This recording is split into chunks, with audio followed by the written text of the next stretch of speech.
The midnight collision. The ballroom glittered like a dream trapped in crystal and gold, though Isabel Crane felt entirely awake to its falseness. She adjusted the collar of her borrowed dress, a piece she'd designed 2 years ago that a friend had claimed, receiving all the credit, and scanned the room for exits. The launch of Wright Hotel's flagship property had drawn Ravenport's most influential people, and most of them would spend the evening discussing Marcus Wright's genius while ignoring the woman who'd sketched every architectural detail. Marcus stood at the center of the main stage, champagne flute raised, his smile sharp as cut glass. Even now, even after everything, Isabel couldn't deny his magnetism. He wore success like cologne, expensive and suffocating. "And I must thank my team," he announced, his voice carrying that false modesty she'd learned to detect years ago. "For realizing my vision into reality." He didn't mention Isabel once. He never did. Their engagement had dissolved 3 years prior when she'd refused to sign her designs over to his company, when she'd insisted on her own practice. He'd made her regret that decision ever since, systematically undermining every client, every opportunity. She turned away, gripping her clutch, when Marcus's voice shifted. The modesty evaporated. "Though I see we have a visitor tonight," he called out, and something cold slithered down Isabel's spine. She didn't turn around. She knew that tone. Isabel Crane. Everyone. My ex-fiancée. The woman who thought she could design buildings. His laughter rippled through the crowd like poison in water. "Look at her dress. Did you make that yourself? How quaint. How very small time." The room's energy shifted. Phone cameras emerged. Isabel felt the weight of 100 eyes. "She had such dreams," Marcus continued, stepping down from the stage with the confidence of a man who'd never faced consequences. "She told me once she designed something that would change the city's skyline. Do you see any of her buildings around Ravenport? No, because she lacks the fundamental capacity to. Because she's too talented to waste on ego-driven men." The voice came from behind her, smooth and low, carrying absolute certainty. Isabel turned as the crowd parted. A man emerged from the shadows near the terrace doors, tall, with dark eyes that seemed to catalogue everything at once. His suit was understated black, his presence anything but. He was perhaps 35, with sharp features softened only slightly by a subtle scar along his left jawline. He extended his hand toward Isabel, his gaze never leaving Marcus's face. "Kai Romano," he said, though everyone in Ravenport knew Kai Romano. He'd built Blackwood Enterprises from nothing, turning impossible architectural visions into reality. He was notoriously private, rarely appearing at public events. Isabel's breath caught as his fingers brushed hers, warm, deliberate, charged.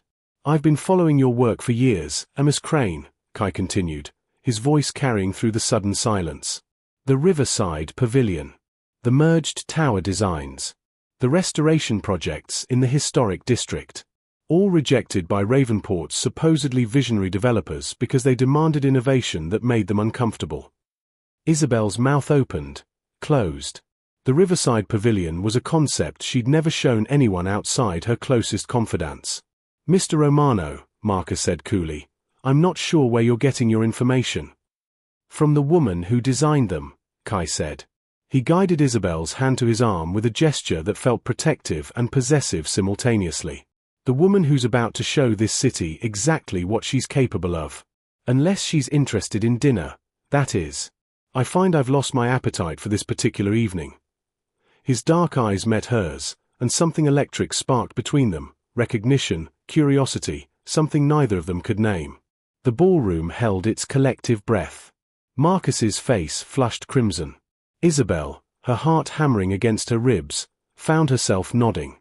As Kai led her toward the terrace doors, she caught her reflection in a passing mirror, a woman transformed by the simple act of being truly seen. Revealed Truth Sky's penthouse occupied the entire 42nd floor of the Blackwood Tower, a space that felt less like a home and more like the interior of his mind made tangible. Isabel stepped out of the private elevator into an expanse of dark wood, steel, and glass, floor-to-ceiling windows that made the city below seem like a painting someone had created specifically for his viewing pleasure. "Drink?"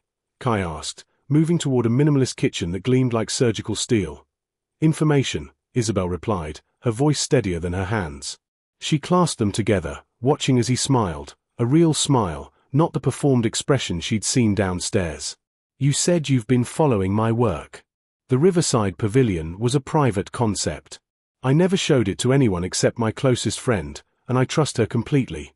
Kai handed her a glass of wine, something expensive that tasted like autumn and secrets. He settled onto the modern sofa, gesturing for her to sit. She remained standing, needing the advantage of height, of distance, of control. 2 years ago, your friend Maya approached a venture capital firm about funding, he began, his dark eyes reflecting the city lights. She was discreet. She didn't mention your name. She showed them one image, your Riverside Pavilion. The firm's analyst was supposed to present it to their board. Instead, the analyst brought it to me. Why? Isabel's voice came out small. Because I'd already been looking for you, Kai said, and the admission seemed to cost him something. He stood, pacing to the window, his silhouette sharp against the glittering backdrop. 6 months before that, Marcus Wright attended a convention where architectural blueprints were being showcased. One of them was yours, a restoration project in the historic district. You'd submitted it under pseudonym, but Marcus recognized your style. He spent that entire convention systematically destroying your reputation with every investor present. Told them you were unstable, untrustworthy, that your designs were theft of his concepts. Isabel's stomach lurched. She'd wondered why that project had evaporated so quickly, why investors had suddenly become unreachable. I discovered this through coincidence, Kai continued. A colleague of mine was at that convention. She mentioned hearing Marcus's vicious comments and remembered your name because she'd been impressed by your work. When she described what you'd designed, I recognized it immediately. I'd seen your work before, in smaller projects, always attributed to others or left uncredited. So I started digging. He turned to face her fully, and his expression was raw in a way she hadn't expected from someone so controlled. I found files of your designs on Marcus's personal drives, designs he'd presented as his own, work he'd stolen and profited from. I found emails between him and competitors, warning them away from you, poisoning your name before you could even establish yourself. And I found something else, evidence that he'd deliberately sabotaged your applications to the city's most prestigious projects. He had connections everywhere, Isabel.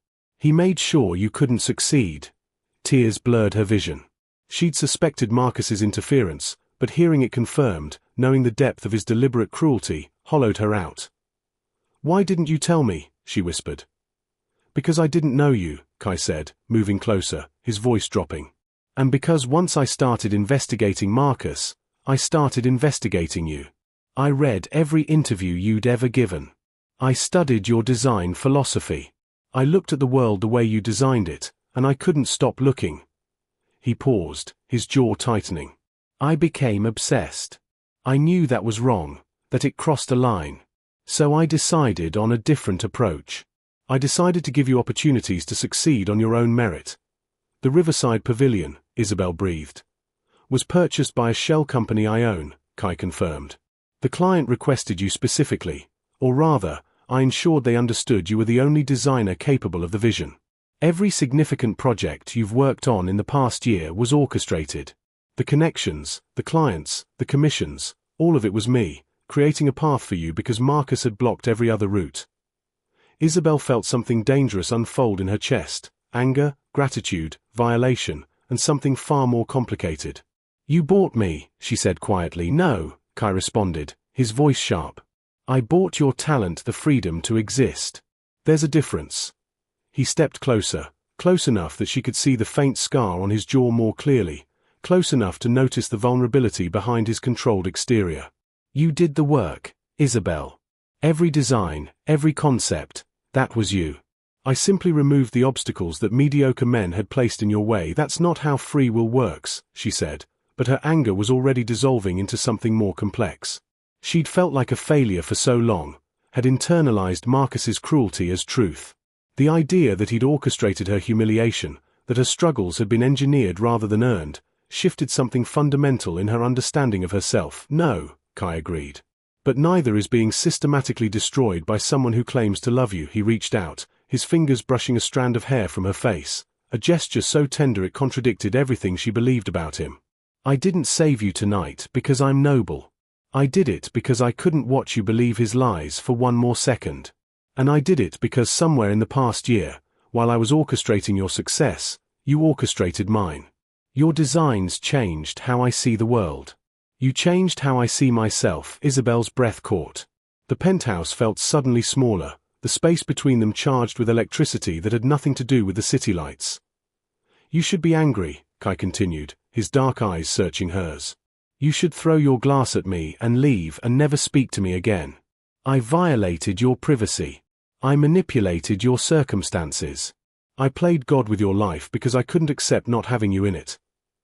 "Are you trying to seduce me or confess your sins?" Isabel asked, and was surprised when a laugh escaped, genuine, slightly hysterical. Kai's expression shifted to something almost vulnerable. "Both, if you'll let me." His hand moved to her cheek, and the contact was electric. Skin against skin, reality against the fantasy she'd been living in. "But first, you need to know that everything I told you downstairs was true. Your work is extraordinary. Your vision changes how people experience space. And you deserve far more than a man who hid you in shadows. You deserve someone who brings you into the light." "And that someone is you?"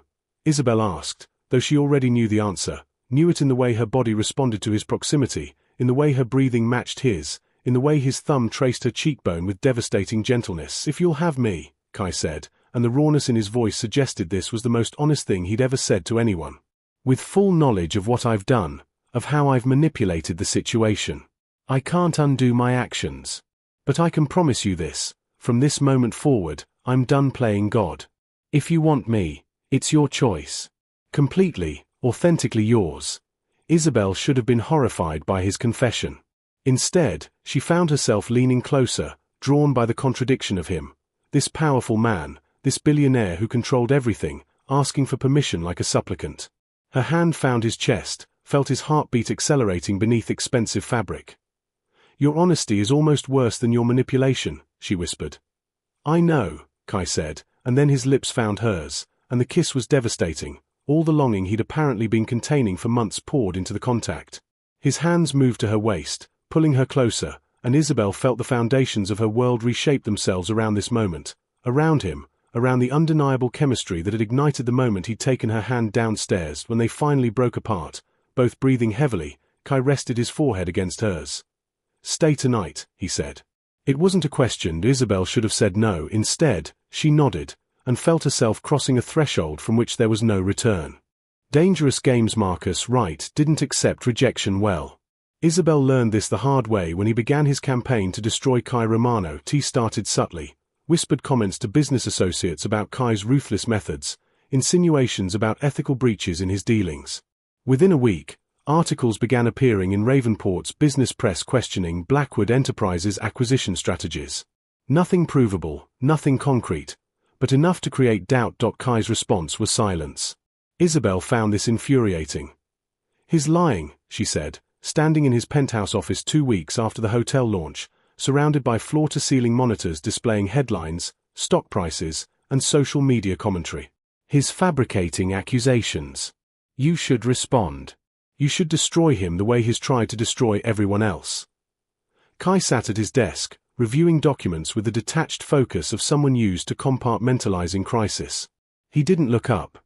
"Responding gives his lies credibility," he said finally.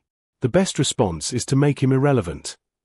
"He's hurting you," Isabel said, moving around the desk to face him directly. "Your stock price has dropped 8%. Investors are nervous.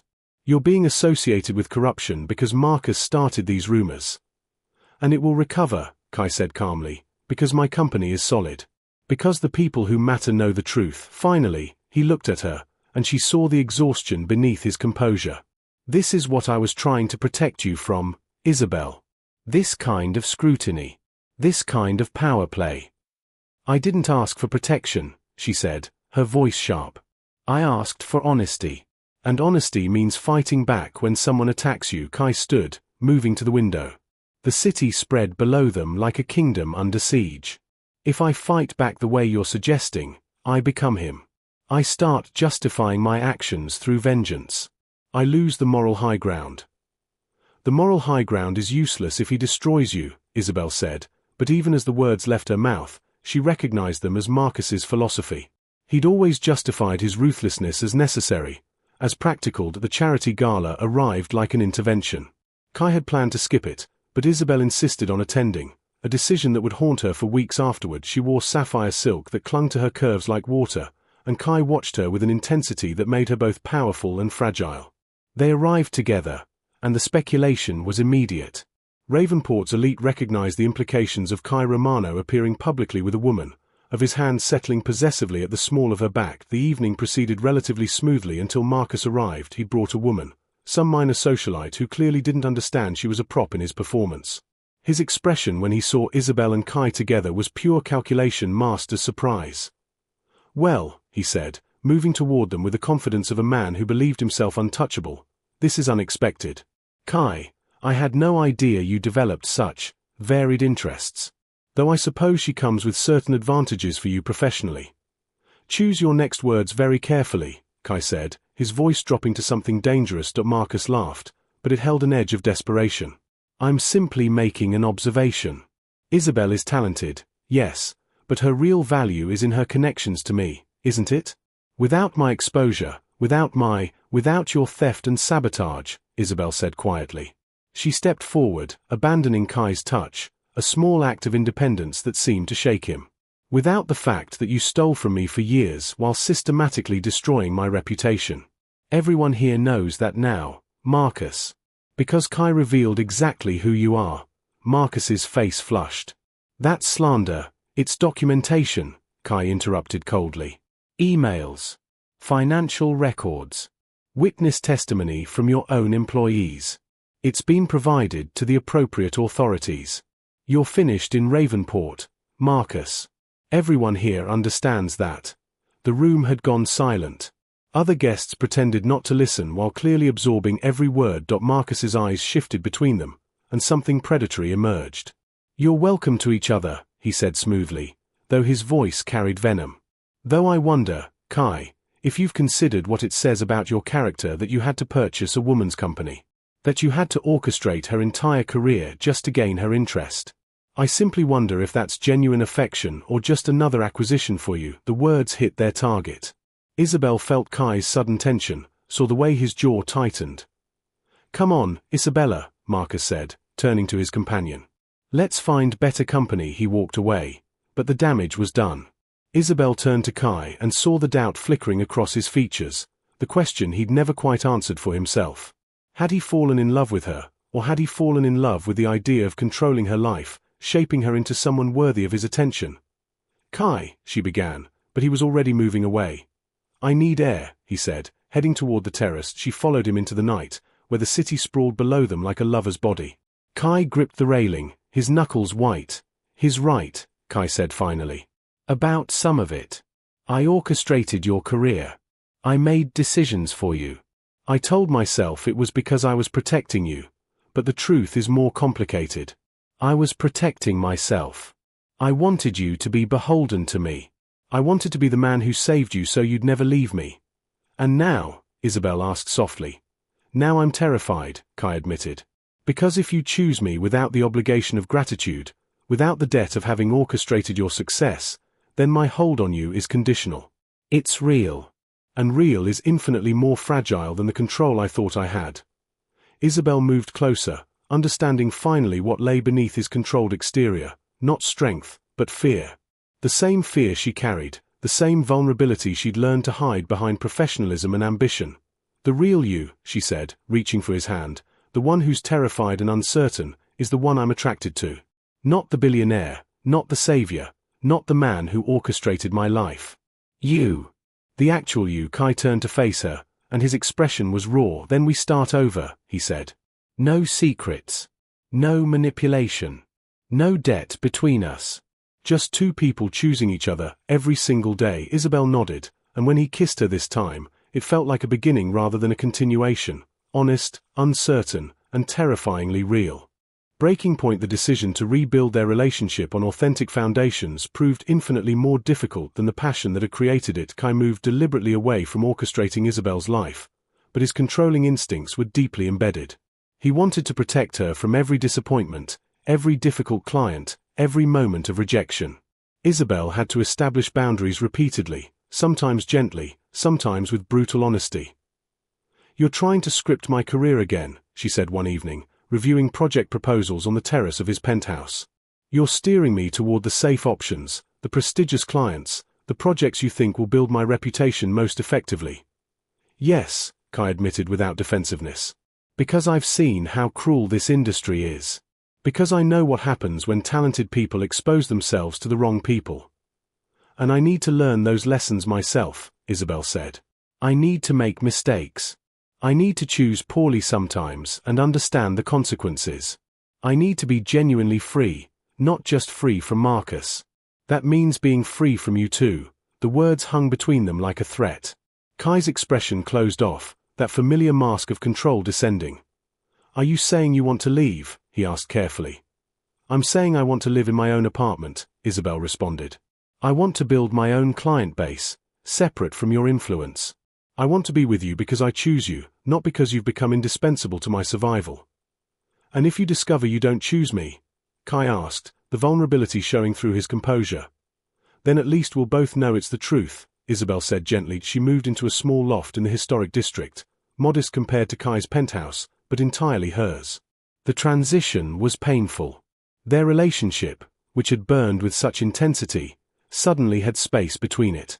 They tried to maintain connection through text messages and carefully scheduled dinners, but something had shifted. Kai retreated into work, taking on more aggressive acquisitions, pushing Blackwood Enterprises toward increasingly ambitious projects. Isabel threw herself into independent commissions, accepting every project that interested her, regardless of profitability or prestige. They drifted in parallel for 6 weeks. Tea ended the night Isabel found Kai in her apartment, not through her invitation, but through the spare key she'd given him months ago. He was sitting in her studio space, surrounded by her sketches and designs, looking at a rendering of a project she'd just completed. You're designing a community center for the poorest neighborhood in Ravenport, he said, not looking up. The project pays a fraction of what your prestigious clients offer. The neighborhood has gang violence. The construction timeline is impossibly tight. You could lose credibility associating with this. Yes, Isabel said, moving to stand beside him. It's the most important project I've ever designed. That's why I chose it. Kai finally looked at her, and she saw the toll the separation had taken: weight loss, darker circles, the hardness in his eyes that suggested he'd been compartmentalizing his emotions into work and anger. I can't do this, he said finally. I can't watch you choose paths that hurt you, can't sit passively while you make mistakes. It's antithetical to everything I am. Then we don't work, Isabel said, the words breaking something inside her. Because I can't spend my life with someone who needs to control every outcome. I can't be grateful enough, successful enough, or compliant enough to justify the cost of being with you. Kai stood, moving toward her. What if I don't want you grateful? What if I just want you, exactly as you are, chaotic and independent and sometimes foolishly brave? Words, Isabel said, though her voice wavered. You've said words before. Beautiful, convincing words. Forgive me if I need to see if you actually mean them. The kiss that followed was desperate, his hands in her hair, her fingers gripping his shirt, both of them trying to solve through physicality what they couldn't articulate emotionally. He pushed her against the wall, and she let him, needing the contact, the connection, the reminder that this was real. But afterward, lying in her bed with Kai's arm across her waist, she felt the fundamental problem between them. He was trying to suppress his nature, and she was trying to believe he could. They were both failing. Tell me something true, she said in the darkness. Something that scares you. Kai was quiet for a long time. I love you, he said finally. But I'm terrified that eventually, you'll realize how controlling I am, how fundamentally flawed my approach to relationships is, and you'll leave. And I'm more terrified that I'll try to prevent that by tightening my grip, and I'll become the thing that forces you away. Isabel turned to face him, seeing the genuine fear in his expression. What if we accepted that we're both broken in ways that might not heal, she said softly. What if we worked on it together, without expecting perfection? What if we trusted that the effort itself was enough? It might not be, Kai said. My patterns are deep. I might fail. I might hurt you trying to protect you. You probably will, Isabel agreed. And I'll probably hurt you by pushing for independence that sometimes manifests as recklessness. But if we're going to do this, genuinely do this, then we have to accept that possibility. We have to choose each other despite the risk, not because we've eliminated it. Kai pulled her closer, and this time his touch was different, not possessive, but protective in a way that acknowledged her autonomy rather than attempting to override it. "Stay," he said.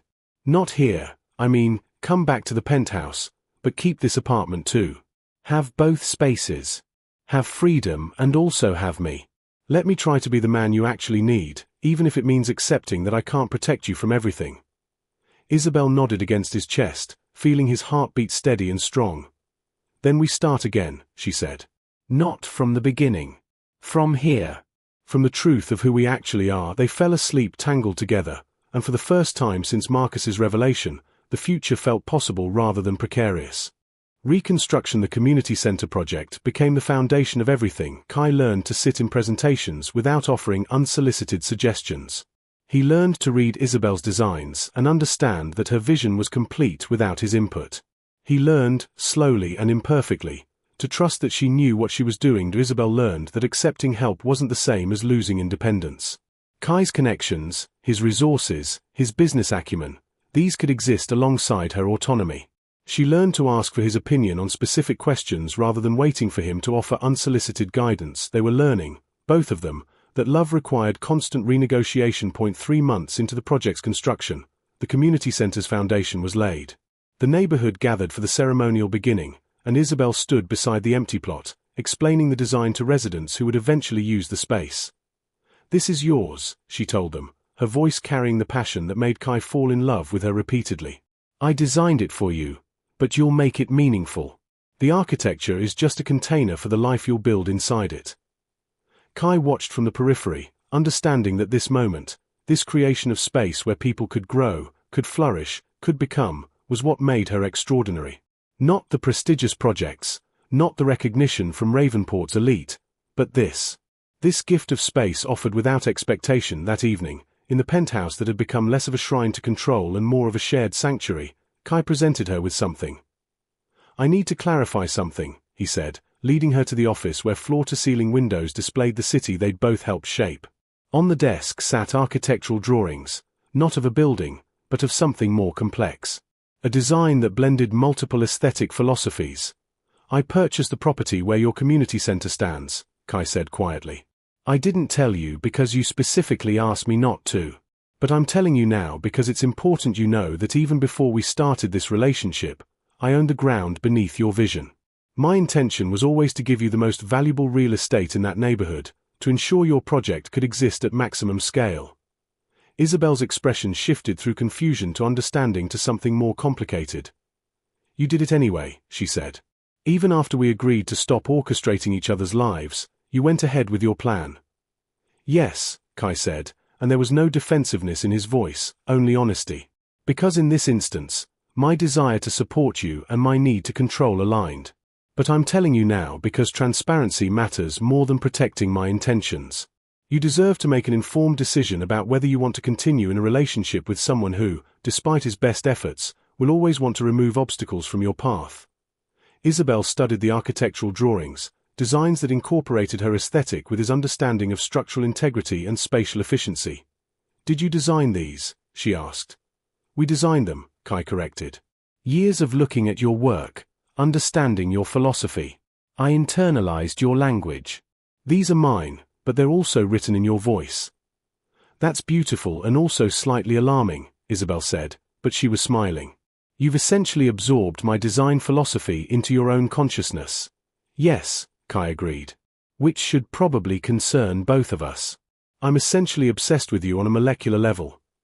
"Well," Isabel said, moving closer to him, "I suppose I'll have to be equally obsessed to maintain balance." She kissed him then, and it was different from every other kiss they'd shared. Not desperate, not possessive, but genuine. A kiss that said, "I know you.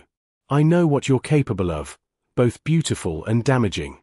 And I choose you anyway." Kai's hands found her waist, drawing her against him, and his voice, when he spoke against her lips, was rough with emotion. "I want to marry you," he said. "Not because it gives me claim to you, but because I want to commit to this, to choosing each other, day after day, even when it's difficult. Even when my controlling impulses surface and your independence threatens my sense of security. I want to build something with you that's real." "Yes," Isabel said simply. "Yes to which part?" Kai asked, pulling back slightly. All of it, Isabel said. Yes to the marriage. Yes to the commitment. Yes to continuing to work through the ways we hurt each other and the ways we heal each other. Yes to being with you exactly as we both actually are. Kai's expression shifted into something vulnerable and grateful and relieved. He guided her toward the bedroom, but slowly, reverently, understanding that this moment was sacred, the moment they stopped performing and started genuinely building. Later, tangled together in silk sheets with the city glittering beyond the windows, Isabel traced patterns on Kai's chest. Tell me something true, she said, echoing the question she'd asked weeks before. I'm terrified every single day that I'm not enough, Kai said. That eventually you'll realize you could have someone who doesn't have my darkness, my need for control, my obsessive tendencies. Someone simpler. Someone better. Good, Isabel said, moving closer. Because I'm terrified every day that I'm asking too much of you, that my independence is actually just rebellion masquerading as autonomy, that I'm hurting you without realizing it. We're both terrified and imperfect and trying anyway. That's what makes this real. Kai pressed his forehead against hers, breathing in the scent of her, something like lavender and ambition and home. I love you, he said.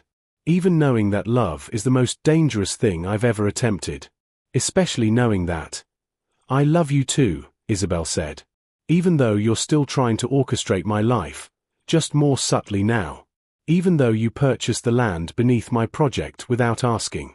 Even though you'll probably drive me absolutely insane for the rest of our lives. Probably, Kai agreed, and kissed her again. In the darkness, they made love, not with the desperate intensity of new passion, but with the slow, careful tenderness of two people who had chosen each other repeatedly, who had survived their own worst impulses and emerged still committed. Kai's touch was reverent, acknowledging her autonomy in every caress. Isabel's responses were genuine, not performed, asking for what she wanted, giving what she could. Afterward, as they lay intertwined, Isabel felt something settle in her chest. Not certainty, because certainty was impossible with someone like Kai, but acceptance. Acceptance of his flaws, of her own, of the daily work required to love someone who challenged every boundary she'd erected. I'll design our wedding, Isabel said drowsily. Please don't, Kai said immediately. I want to disappoint you with whatever vision the wedding planner presents. I want to surprise you with flowers you wouldn't have chosen. I want to give you something I've orchestrated without your permission, just this once, as a gift. Isabel laughed against his chest. You're incorrigible. Yes, Kai agreed, his voice warm with something like contentment. But at least I'm honest about it now. 3 months later, in a space designed by Isabel but decorated by Kai with deliberate imperfection, they married. The community center stood half-finished in the neighborhood where they'd both learned to become human, and the evening celebration honored both the partnership they were building and the distance they'd traveled to reach it. Kai looked at his wife, the title still new enough to feel like a promise, and saw not the woman he'd orchestrated or manipulated, but the woman who had chosen him despite knowing exactly what she was choosing. The woman who had demanded authenticity and received it, not perfectly, but genuinely. Isabel, watching her husband with an expression that balanced love and exasperation in equal measure, understood that this was the real victory, not the defeat of Marcus or the recognition of her talents or the culmination of years of desire. The victory was in accepting that love was a daily negotiation between two imperfect people who had decided they were worth the efforts. They danced later, surrounded by Ravenport's elite and the residents of the neighborhood that had brought them together. Kai whispered against her ear, "Thank you for saving me from myself." "Thank you for trying to save me from the world," Isabel replied. "Even if your methods were questionable." "Always questionable," Kai said, and kissed her with a tenderness that suggested he'd learned, finally, that possession and love were not the same thing, that true love required the terrifying act of holding someone open-handed, ready to release them if they needed to go, trusting that they would choose to stay. And she did. She would, every single day for the rest of their lives.